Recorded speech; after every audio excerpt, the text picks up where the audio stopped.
Les nouveaux locataires du Palais de la Nation, Félix-Antoine Tshisekedi a pris officiellement possession de son bureau et les commandes de gestion de la Nation.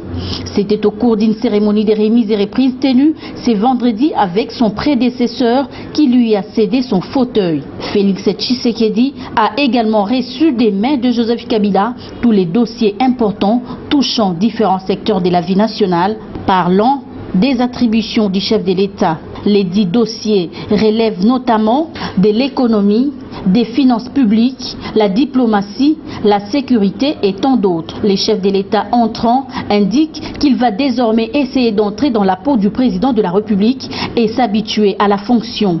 Et l'intérêt du Congolais sera son premier souci. Pour lui, le travail a bel et bien commencé. Ce qui est sûr, c'est que l'intérêt des Congolais sera mon premier souci. Élégance oblige, les nouveaux chefs de l'État à raccompagner les présidents sortants jusqu'à l'entrée du Palais de la Nation où il a pris les volants de son véhicule de campagne pour repartir en tant que citoyen libre avec un cortège réduit. Le jeudi 24 janvier dernier, la République démocratique du Congo a connu une nouvelle ère politique avec la passation du pouvoir pacifique et civilisé. Pour la première fois dans l'histoire de la République démocratique du Congo, Joseph Kabila Kabange laisse la gestion du pays à Félix Tshisekedi à l'issue des élections organisées le 30 décembre dernier par la Commission électorale nationale indépendante. Une cérémonie qui reste à jamais gravée dans la mémoire collective des Congolais. Ainsi, Félix Tshisekedi devient le 5e président de la République démocratique du Congo et prête serment devant Dieu et la haute cour. Une passation du pouvoir, la première fois dans l'histoire du Congo, qui n'a pas laissé plus d'une personne indifférente. Retour sur image. Tshisekedi Tshilombo Félix Antoine, élu président de la République démocratique du Congo.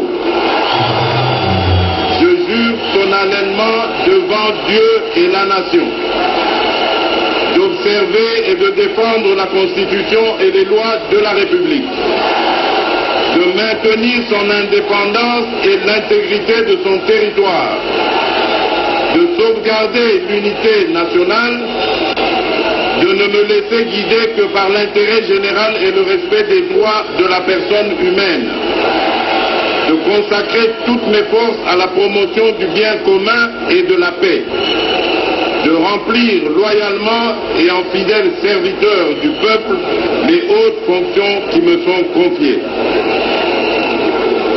Pour acte de votre prestation de serment en qualité de président de la République démocratique du Congo et vous présente ces très sincères félicitations.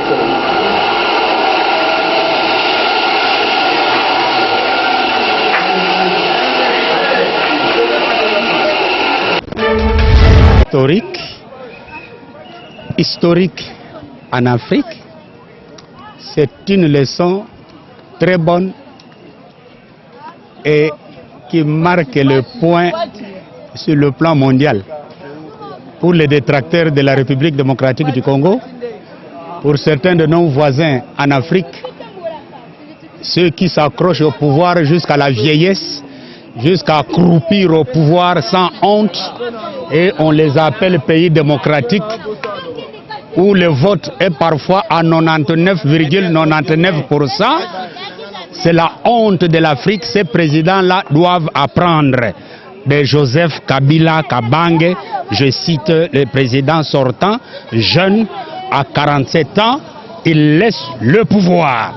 C'est un modèle, c'est un exemple. Je crois que tous les Congolais qui sont à l'étranger, qui ont eu des formations dans différents domaines, nous avons des Congolais qui travaillent au département d'État, comme moi-même, il y a des Congolais qui sont à la NASA, il y a beaucoup de gens qui ne savent pas, nous avons des Congolais qui fabriquent, qui programment des robots qui vont à Mars, à la NASA. Donc je crois qu'il y a une grande force de la diaspora qui pourrait contribuer à le développement du pays. Donc c'est ça l'appel que nous lançons à notre diaspora, que les jeunes qui sont à l'extérieur, qui ont eu des formations dans différents domaines, qui ont de pouvoir se mettre ensemble et revenir au pays et bâtir.